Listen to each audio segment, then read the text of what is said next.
우리가 인생을 살아가며 우리 삶을 결정하는 가장 중요한 요소 중에 하나는 우리의 삶에 대한 태도입니다. 그래서 영어로 attitude is more than important than fact.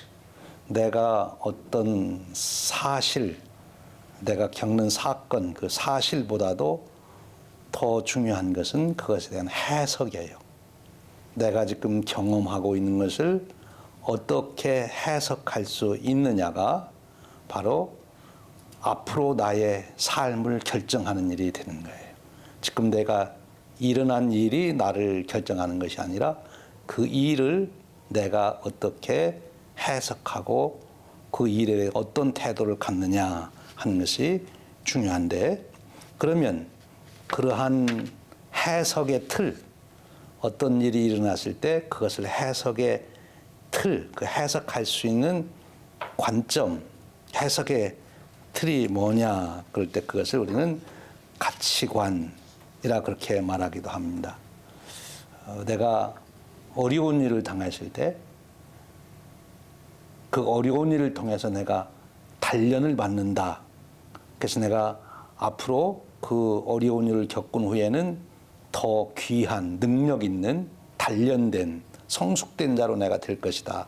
이런 태도를 가지고 어려움을 내가 겪게 되면 내가 그렇게 되는 거예요. 그런데 어려운 일을 당했을 때 아우 재수 나쁘게 이런 일 당했냐. 내 인생은 왜 이래. 이렇게 해서 내 인생을 보게 되면 그 다음에는 소망이 없는 거죠. 내 인생에 대한 기대가 없습니다. 그런데 그런 그 사건을 보는 눈, 해석의 틀은 어디에서 오느냐? 큰 틀로서는 역사관이라 그렇게 얘기해요. 그러니까 그 일 하나하나를 보는 것도 중요하지만 전체 역사가 어떻게 흘러가느냐 하는 것을 아는 것은 굉장히 중요한 거예요. 어때요? 지금 우리 청년들이 생각할 때는 이 세상이 점점 더 좋아지는 것 같아요? 아니면 점점 더 살기 힘들고 어려운 세상이 되어가는 것 같아요? 좋아지는데 힘든 사람도 있을 것 같아요. 지금 내가 처해 있는 환경에서 내가 경험하는 거는 내가 어디 합격했다, 내가 원하는 것이 이루어졌다, 내 계획이 이루어질 것 같다, 그러면 이제 잘 될 거라고 보고, 지금 내가 계획하고 또 내가 노력했던 것이 안 될 것 같아, 그러면 이제 세상은 점점 어렵게 보일 수도 있는데, 그게 단시간적으로 내 인생, 내 앞에 있는 일만 보는 게 아니라 더 크게 인류 전체의 역사를 보는 거예요. 그래서 그를 역사관이라는데, 역사관에는 그동안 우리 앞서간 훌륭한 지식인들이 세계 역사를 보면서 과연 역사는 어떻게 되어 가는가 이렇게 이제 관찰을 해서 그를 정립해 놓은 역사관들이 있는데, 하나는 이런 거예요. 옛날이 좋았지. 우리 동양에서는 그 일을 이렇게 얘기해요. 옛날 요순 임금 때가 제일 좋았던 시절이야. 무릉도원이 있던 그 시절. 아마 잘 모르실지도 몰라요. 그러니까 옛날 오래 옛날에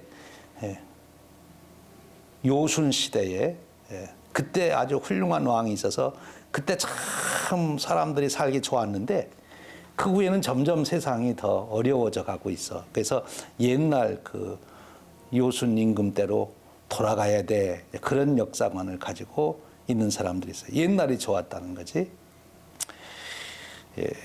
그런 사람들은 역사관이 본 거면 역사는 퇴보하여 간다. 가면 갈수록 점점 세상은 살기 어려운 세상이 되는 거야. 그래서 자기 후손들을 볼 때도 큰일 났다. 너네들 앞으로 어떻게 살아가냐. 이런 생각을 갖게 되고요. 그러나 또 한편 역사는 발전해 간다. 계속 새로운 발전을 이어간다. 그런 역사를 주장한 사람 중에 대표적인 사람이 헤겔이라고 하는 철학자예요. 헤겔. 이야기 들어보았을 텐데, 철학자 중에서는 가장 유명한 철학자 중에 한 사람이죠. 헤겔은 역사가 점점 더 좋아져 간다. 세상은 정반합의 원리에 의해서 나쁜 것이 나오면 사람들이 그걸 극복하고 그래도 또 나쁜 게 나오면 또 극복하고 그래서 계속해서 세상은 발전되어 간다 이렇게 생각을 했어요. 그리고 그 이제 발전되어 가는 하는 주체가 뭐냐 그거를 이제 정신이라 이런 표현을 쓰기도 했는데 그래서 프랑스 역사가 중에 샤르댕이라고 하는 역사가는 역사를 어떻게 본 거면 점점 발전해 가서 역사의 종국에는 정말 낙원이 오는 거예요. 그걸 오메가 포인트라는 표현을 썼어요. 이 역사의 종국으로 가면 정말 좋은 세상이 올 거야 이렇게 생각을 했습니다. 이런 역사관을 가지고 기다릴 것이 아니라 우리가 이런 역사관에 맞춰서 역사를 바꾸자 혁명을 했던 사람들이 있는데 그 중에 하나가 공산주의자들이에요. 공산주의 칼 막스나 엥겔스 같은 사람들은 이 역사가 발전하여 가는데 그 발전의 여러 이유를 자기들이 혁명을 통해 가지고 그거를 이루어 간다 이렇게 생각하고 행동을 한 거죠. 그러니까 그 사람이 가지고 있는 역사관이 그 사람의 현재 살아가는 삶의 태도를 결정하는 중요한 역할을 하는 거죠. 그러니까 내가 어떤 역사관을 가지고 있다 그렇게 정립이 안 됐다 할지라도 자기 나름대로는 세상은 이렇게 되어가는 거야 라는 생각을 막연하게나마 가지고 사람들은 살아요. 그래서 염세주의자들, 인생을 비관적으로 보는 사람들은 점점 어려워질 거야 이런 생각 갖고 낙천주의자들은 optimistic, 낙천주의자들은 세상은 점점 좋아질 거야. 내일을 기다리자 이렇게 하고 이제 살아가는 거죠. 그 역사관이 참 그래서 중요해요. 그래서 우리가 인생을 놓고 생각할 때 과연 이 인류의 역사는 이 세상의 역사는 어떻게 되어져 갈 건가 하는 것을 깊이 생각해 보는 것은 굉장히 중요해요. 왜냐하면 그거에 근거해서 내 인생을 볼 수 있기 때문에 그런 거지요. 오늘 우리가 읽은 성경 말씀에도 그렇게 역사를 바라보며 자기의 신앙을 담아낸 한 사람의 이야기를 우리가 이제 보게 됩니다. 바로 다니엘의 이야기죠. 다니엘이 자기네 나라 망하고 그리고 이제 바벨론의 포로로 잡혀갔을 때 느부갓네살 왕이라고 하는 당시 제국의 왕이 꿈을 꾸게 됩니다. 근데 그 꿈 얘기를 통해서 지금 다니엘은 그의 역사관을 보여주고 있어요. 그러니까 하나님께서 다니엘에게 이 세상은 앞으로 이렇게 되어갈 거야 하는 것을 보여주었다. 이렇게 우리가 말할 수 있고 그것을 다니엘은 믿음으로 받아들였어요. 그것이 이제 살아있는 신앙이에요. 하나님께서 이 역사를 어떻게 이끌어 가실 거냐 하는 것을 하나님이 말씀해 주셨을 때 현 시대에 이루어지는 상황을 보지 않고 하나님이 말씀하신 것을 믿고 그래요. 앞으로 세상은 그렇게 될 것입니다. 라고 믿고 살아가는 게 내가 현실적으로 가지고 있는 살아있는 믿음이죠. 하나님이 역사의 주관자다. 모든 우주 만물을 창조했다. 하나님 모든 것을 주관하신다. 그것이 현대 생활에서는 그러면 하나님이 현재 우주 만물을 어떻게 관리하시고 역사는 어떻게 이끌어 갈 거냐? 그것을 볼 수 있다면 그것이 내 아주 구체적인 내 생활, 현재 내가 무엇을 어떻게 해야 될 것인가를 결정해 줄 수 있는 기반이 된다는 거죠. 그러니까 우리가 신앙을 가지고 하나님이 계시다. 하나님 나를 창조하셨다. 하나님 온 인류를 구원하신 역사를 이루신다. 거기에 끝나지 않고 그럼 그것이 역사적으로 어떻게 이루어질 거냐 하는 것을 생각해 보는 거죠. 여기에서 신앙적으로는 선교관이 나타날 수 있어요. 선교가 어떻게 이루어질 거냐. 내가 거기 선교에 참여하게 되는 거지요. 오늘 본문으로 돌아와서 그러면 하나님께서 다니엘에게 보여준 역사, 앞으로 역사는 이렇게 흘러갈 것이다. 그러니 너는 그런 역사의 흐름 속에서 네가 해야 될 역할을 잘 찾아서 그 일을 감당해라. 그렇게 말씀하셔요. 오늘 우리 청년들에게도 하나님께서 앞으로 이 세상은 이렇게 되어져 간다. 그러니 너 인생을 어떻게 무엇을 위해서 살아가야 될 것이냐 잘 생각하고 선택하고 결단을 해라. 그 말씀을 주시는 거죠. 그러면 우리 성경이 말하는 역사관, 즉 하나님께서 역사를 이끌어 가시는 그 역사는 어떻게 이루어져 갈 것이냐. 그것이 이 다니엘서에 아주 구체적으로 나와 있어요. 이 다니엘서는 참으로 신비로운 책이에요.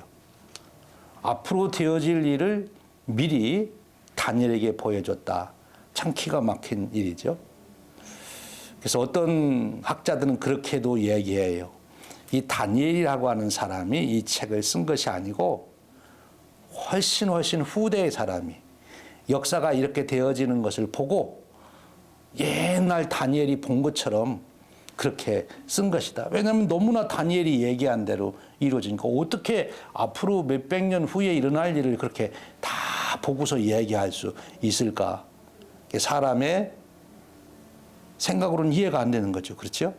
그런데 하나님께서 다니엘에게 그것을 보여주신 거예요. 막연하게 발전할 거다, 잘 될 거다, 또 뭐 망할 거다 그게 아니라 아주 좀 더 구체적으로 실제 역사 속에서 어떠한 일이 일어날 것인지를 말씀해 주세요.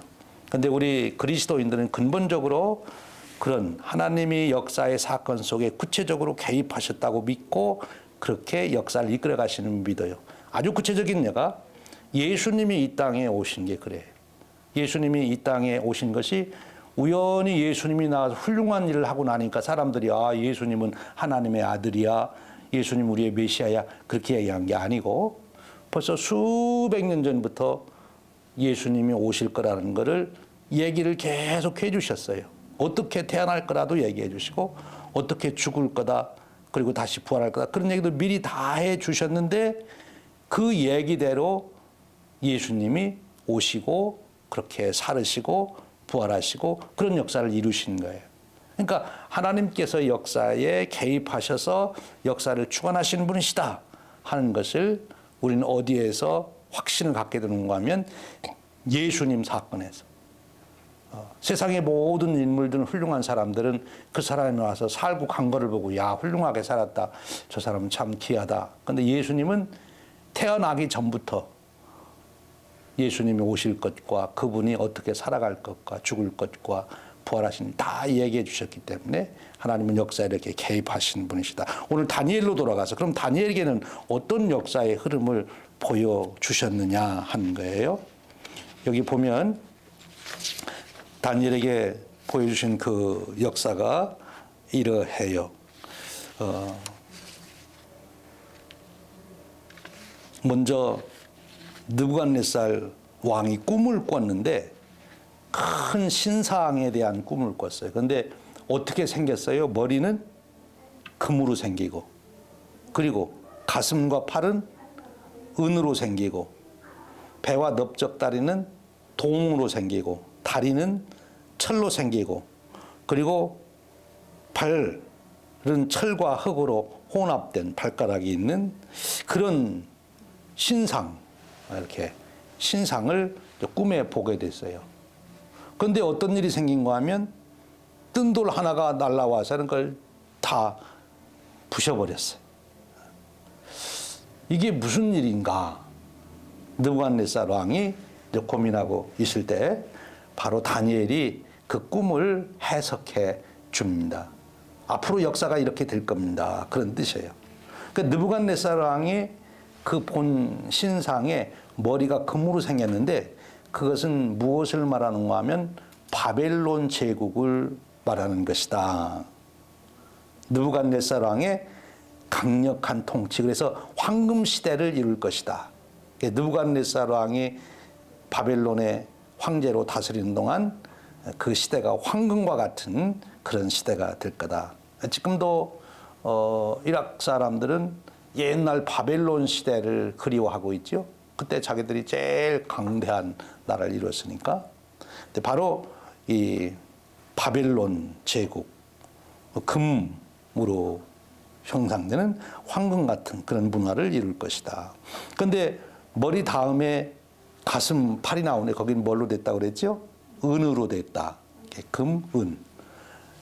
이 은은 어떤 나라를 가리키는가 하면 바벨론이 망한 다음에 어떤 나라가 생겼어요? 메데라고 하는 나라와 페르시아가 나왔는데 결국 페르시아가 메데도 없애고 페르시아 제국으로 이어져 가죠. 그래서 이 메데와 페르시아 제국, 그 페르시아도 인류 역사에 아주 큰 제국이죠. 그렇죠? 그래서 그 시대 최강의 나라로 발전되었던 그런 거예요. 그래서 이 바벨론을 무너뜨리고 페르시아 왕국이 이제 세워질 거다. 이중 통치 체제를 두 팔로서 이렇게 표현해요. 그래서 페르시아 나라가 이제 세워질 겁니다. 그 왕이 이제 망하고 나면. 근데 페르시아가 계속되는 게 아니라 그 다음에는 배와 넓적다리가 나오는데 배와 넓적다리는 동으로 되어 있다. 이거는 역사 속에서 어느 나라를 말하는 것일까요? 여러분들 이제 그 서양사를 알면 바벨론이 망하고 그 다음에 페르시아가 나오고 페르시아가 어떤 나라에 의해서 망하고 페르시아 뒤를 이어서 당시 세계를 지배하던 나라가 어떤 나라가 나오죠? 페르시아 다음에 로마는 그 후고 그 중간에 아주 큰 나라가 하나 있는데 알렉산더 대왕은 알아요? 네. 알렉산더 대왕이 통치하던 나라 이름이 뭐예요? 헬라. 헬라. 지금도 이 알렉산더 대왕이 이룬 업적 중에 하나가 헬라어를 만들었다는 거예요. 문자를. 그래서 로마 시대에도 문자는 어떤 문자를 썼어요? 헬라어, 그리스어. 그리스어에서 라틴어가 나오고 라틴어에서 영어, 뭐 스페니시, 뭐 독일어 다 나오고 그래서 이 헬라어가 굉장히 인류 문화에 중요한 역할을 해요. 헬라를 만일 알렉산더 대왕이 안 만들었다면 인류 역사의 발전이 이렇게 이루어졌을까?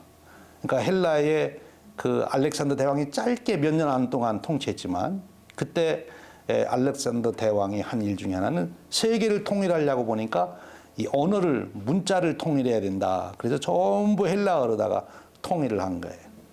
굉장한 인류 역사의 놀라운 일입니다. 알렉산더 왕이 몇 년 통치 안 했는데도 그렇게 엄청난 제국을 이뤘던 것은 알렉산더는 왕 위에 올라가지고 자기 왕궁에서 산 날이 얼마 없대요. 계속 전쟁하러 다니느라고. 그래서 아주 그 당시 강대국을 이루게 됐는데 아주 당시 전 세계라고 말할 수 있는 세상을 다 지배하는 그런 강력한 헬라 제국이 일어나게 되지요. 이거를 이스라엘의 역사와 연결시키면 이스라엘이 바벨론에 의해서 망하고 그 다음에는 페르시아가 이스라엘 백성들을 다시 예루살렘으로 돌아가라 그래서 잠시 돌아갔지만 그 후에 헬라 제국이 일어나면서 이스라엘이 사실상으로는 헬라의 속국이 되는 거죠. 다. 헬라가 다 지배하는 그런 때예요. 그런데 이 헬라의 알렉산더 다왕이 죽은 다음에 나라가 어떻게 되는가 하면 다 분열이 돼요. 이제 알렉산더 대왕의 부하들이 왕이 죽으니까 다 나눠가졌어, 땅을, 나라를. 그래 나라가 갑자기 이제 쇠퇴해 가게 되는 거죠. 분열이 되죠. 그래서 그 다음에 일어나는 나라가 뭔가면 로마 제국이에요. 우리가 역사에 잘 아는 로마, 강력한 군사력. 그리고 로마 하면 유명한 게 법이죠. 그리고 로마는 세계를 지배하면서 도로 건설을 잘해가지고 모든 길은 로마로 통한다. 이 도로를 잘 만들었다는 얘기는 상업, 무역을 잘했다는 얘기고 그래서 경제적으로 굉장히 부강한 시대를 이루게 되죠. 팍스 로마나. 로마의 그 절대 권력 아래서 세계가 평안한 것과 같이 그런 로마 시대를 이루게 됩니다. 다리인데 오늘 이 신상에는 철이에요. 다리가 철. 철이니까 굉장히 강한 군사력을 의미하는 거죠. 근데 로마가 이제 망하니까 다리 철로 되어 있는데 그 밑에가 발인데 발은 어떻게 생겼어요? 발가락이 있죠. 그렇죠? 그리고 발이 있고. 그 발은 오늘 성경에 보면 철과 진흙으로 혼합돼서 만들어졌어요. 그러니까 이제 로마가 망하고 나면 오늘날로 말하면 유럽이죠. 로마가 중심에 있던 유럽에 로마가 망하고 나면 로마 그 유럽에 많은 나라들이 생길 거다. 발가락이 많은 것처럼. 근데 여기 보니까 진흙하고 철로 돼 있어서 굉장히 강한 것 같은데 분열된 나라들. 그래서 로마 시대 이후에 유럽은 다 나라가 분열돼 있어요. 자기들이 연합한다고는 하는데 연합이 잘 되질 않죠. 그렇죠? 오늘까지도 그렇죠? 뭐 일시 공동체니 뭐니 해서 유럽 연합체가 있지만 늘 보면 자기들끼리 또 싸운단 말이에요. 내적으로는 연합이 안 되는 그런 시대를 지금 오고 있어요. 그런데 바로 로마가 망하면서 뜬 돌이 굴러와서 이제 이 신상을 쳐서 신상이 다 깨어지고 그리고 새로운 나라가 세워진다. 이 뜬 돌이 누구를 상징하는가 하면 예수 그리스도를 상징하는 거예요. 그러니까 로마의 정치 권력이 예수 그리스도의 복음으로 인하여 정복되는, 그래서 이제는 하나님 나라 교회 시대가 열림을 말씀하고 있는 거죠. 그래서 이 하나님 나라는 영적으로는 보이지 않는 하나님 나라가 있고 그 하나님 나라가 실제 역사 속에서는 교회의 모습으로 나오게 되는데 이 교회는 언제까지 계속되느냐? 안 망하고 예수님 오실 때까지 계속 교회는 되는 거죠. 그러니까 지금 인류 역사에 그렇게 강했던 제국들 중에 다 망하게 되는데 로마가 1000년이라는데 망하고, 그런데 기독교는 지금 2000년이 넘었는데도 여전히 온 세계에 그 근거를 두고 있어요. 다니엘이 본 역사관입니다. 역사는 하나님께서 이렇게 이루어 가신다. 이렇게 구원의 역사를 이루어 가신다 하는 겁니다. 하나님께서 다니엘에게 보여주셨던 그 환상대로, 다니엘의 예언대로 역사가 성취되었음을 보게 됩니다. 그래서 예수님, 뜬 돌이 되는 예수님이 오셔서 이제 하나님 나라를 세우는 것, 이것이 바로 오늘 다니엘이 보여준 역사관이에요. 이 역사관을 가지고 이제 우리는 우리의 현실에서 우리 인생을 바라보는 거죠. 그러면 하나님께서 이루어 가시는 이 역사에 나는 어떻게 살아야 될 것이냐? 하나님 나라와 나는 무관하게 살 거냐? 아니면 하나님 나라의 백성으로서 또 하나님 나라를 더 세워가는 일에 쓰임받는 그런 사람으로 내 인생을 살아갈 것이냐? 자, 그러려면 제일 중요한 게 무엇이겠어요? 이제 우리가 역사 얘기했으니까 내가 로마에서 이제 앞으로 로마가 세계를 지배할 거다. 그런데 그 로마라고 하는 나라에서 내가 무언가를 하려면 그 사람이 해야 될 가장 중요한 일이 뭘까요? 이제 로마가 앞으로 세상 다 지배할 거야. 나도 이제 로마에서 뭔가를 해야 돼. 기여하고 아니면 내 입지를 세우고 뭐 내가 해야 돼. 그러려면 그 사람이 해야 될 제일 중요한 일이 뭐예요? 로마에서 그런 자기의 삶을 살아가려면 시민권 가져야지. 그렇지.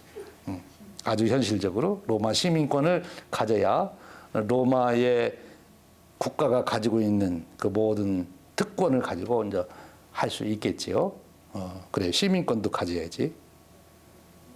이걸 오늘 우리 신앙에 적용한다면 이제 하나님 나라가 이루어지는 이 시대에 우리가 살아간다면 이 하나님 나라를 이룬 여기에 내가 뭔가를 하고 내 인생에 쓰임받고 내가 그 안에서 살아가야 된다면 그럼 우리는 뭘 가져야 돼? 시민권 가져야 로마 시민으로서의 역할을 할 수 있다면 그럼 우리는 어떻게 해야 돼요? 내가 하나님 나라의 일꾼으로 살아가려면 하나님 나라의 백성이 돼야 되는 거지.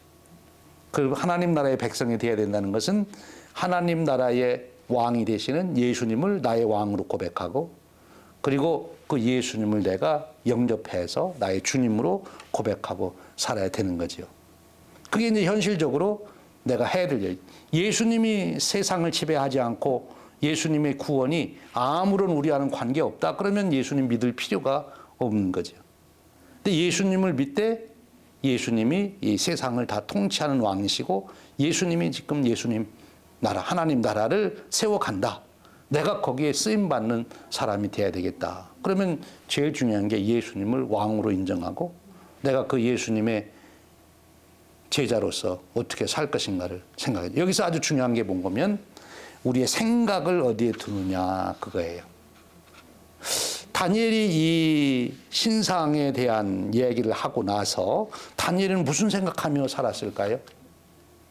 하나님이 이제 바벨론 망하게 하고 이제 페르시아를 세울 거다. 페르시아를 세우면 하나님이 어떻게 하실까? 다니엘은 늘 그 생각했을 거예요. 그렇죠? 그래서 다니엘은 바벨론이 망하고 바벨론에서 충신이 돼서 높은 고위직에서 활동했는데 페르시아가 다시 생겼는데 그렇게 되면 대개 어떻게 돼요? 먼저 나라에서 충신으로 고관으로 있다가 새로운 나라가 생기면 이 사람 쓰임 받아요? 못 받아요? 못 받고 이제 제거돼야 되는데 다니엘은 계속해서 높은 고위직에 있어요. 왜냐하면 페르시아라고 하는 나라를 어떻게 세울 건지 어떻게 해야 되는지를 제일 잘 아는 사람은 다니엘밖에 없어요. 왜? 다니엘이 제일 많이 생각했으니까. 다른 사람들은 페르시아가 생길지도 몰랐는데 다니엘은 이미 페르시아가 다시 일어날 거다. 페르시아가 이제는 앞으로 일어날 거다 생각하고 새로 일어나는 나라는 이렇게 정치를 해야 되고 이런 제도를 만들어야 되고 제일 많이 생각한 사람이 다니엘이니까 다니엘보다 더 잘하는 사람이 없는데 나 같아도 내가 왕이라도 다니엘을 총리로 쓰지. 그렇지 않겠어요? 네. 그러면 이거를 우리에게 적용하면 예수님이 왕이 되셔서 온 세계 역사를 이제 하나님 나라를 세우는 길로 이끌어 간다면 예수님이 우리를 사용한다면 우리가 어떠한 조건이 있어야 예수님 쓰시겠어요? 예수님이 하시려고 하는 일이 뭔지를 제일 많이 연구하고 생각하고 그리고 예수님이 이 일이 내가 할 일이라고 말할 때 제가 하겠습니다 라고 하는 마음의 태도를 가지고 있는 사람을 예수님은 쓰실 거예요. 그것이 역사관이라고 하는 개념을 통해서 우리의 신앙을 다시 한번 정리해 보는 거죠. 오늘 우리가 이 세상을 보면서 이 세상이 어떻게 될 거냐. 세상 꼴 보니까 점점 이러다가 다 망하고 그냥 지구가 다 핵전쟁으로 폭발하고 없어지든지 외계인이 와가지고 다 멸망하든지 그러는 사람들도 있죠. 그런 사람들은 어떻게 살아야 되나 이제 걱정만 하고 있을 거야. 그런데 예수님 말씀 보니까 절대로 핵전쟁으로 끝나지도 않고 무슨 외계인이 와가지고 다 사람들 없애고 그러지도 않고 예수님이 다시 오셔서 영원한 하나님 나라가 세워지는 것이 역사의 종말이에요. 그것이 예수님이 이루실 일이야. 그럼 우리는 그렇게 역사가 이루어질 것을 오늘 내다보고 내가 그 일에 쓰임받는 자로서 살아가는 거죠. 다른 청년들은 무슨 일이 일어나고 무슨 일이 일어나면 야 큰일 났다 세상 이러다가 다 이제 망하고 우리는 앞으로 어떻게 살아야 되냐 걱정하지 말아라. 세상이 그렇게 안 끝난다. 팬데믹으로 세상 다 안 끝나. 걱정하지 마. 하나님이 다 방법이 있으셔. 지금 우리가 해야 될 일은 그거 걱정할 게 아니라 내가 하나님의 뜻에 맞게 어떻게 쓰임받을 수 있을지 내 자신을 하나님 앞에서 다시 단련시키고 하나님 앞에 내가 내 자신을 바로 잡는 일이 중요한 것이야. 그것이 하나님이 이루시는 역사관을 가지고 살아가는 우리의 삶의 태도예요. 그런 눈으로 세상을 보면 내가 할 일이 너무나 많고 기대되는 일이 많고 하나님이 앞으로 이루실 일이 너무나 귀하게 받아들여지니까 내일을 바라보며 두려움에 있는 것이 아니라 내일은 하나님이 어떻게 이루어 가실까? 거기에 내가 쓰임받을 수 있구나. 내가 살아가는 인생에 대한 기대를 가질 수 있어요. 그리고 자신감을 가지고 왜? 하나님이 절대로 나를 쓰실 거니까. 나를 이대로 아무 쓸모없는 자로 버려두지 않냐고. 하나님이 나를 쓰실 거니까 내가 하나님께 어떻게 쓰임받을까? 지금 그 기대를 가지고 오늘도 내가 살아갈 수 있는 거예요. 이걸 더 현실적으로 이제 우리 청년들의 삶 속에 적용해서 다니엘처럼 매일 하나님의 이 약속을 붙들고 기도하고 그리고 하나님 그렇게 이루어지실 줄로 믿습니다. 오늘 제 삶 속에서 그 하나님의 뜻이 이루어지기를 기대하고 기다립니다. 하나님, 오늘 제가 무슨 일을 할까요? 오늘 제가 하는 일에 하나님께서 도우십시오. 하나님, 저를 쓰십시오. 우리 자신을 내어놓고 살아가면 하나님께서 그 시대에, 혼란스러웠던 그 시대에 다니엘을 통해서 하나님의 구원의 역사를 이루시고 뜻을 이루셨듯이 오늘 이 시대에도 하나님께서 우리 청년들을 통해서 하나님의 귀한 역사를 이룰 수 있어요. 특별히 아주 구체적으로 우리 교회 청년부 어떻게 될까 앞으로. 하나님께서 시카고에 있는 청년들이 정말 하나님을 예배하는 청년들이 나기를 원하고, 또 그 청년 공동체를 통해서 하나님께 쓰임받는 사람들로 성숙되어가는 훈련의 뜻을 가지고 계시다면 하나님 반드시 이 우리 헌신을 통해서 역사하실 것이다. 그걸 기대하고, 지금 당장 눈에 보이는 것으로 된다 안 된다 하는 것이 아니라 하나님이 그렇게 이루어 가신다면 반드시 때가 되면 이루어질 것이다. 기대하며 기다리며 기도하는 삶이 우리의 삶이 되는 거죠.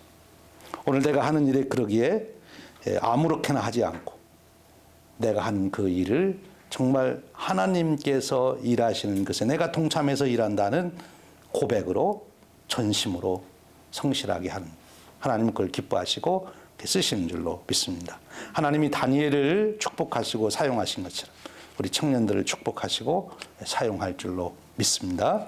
우리 기도하겠습니다.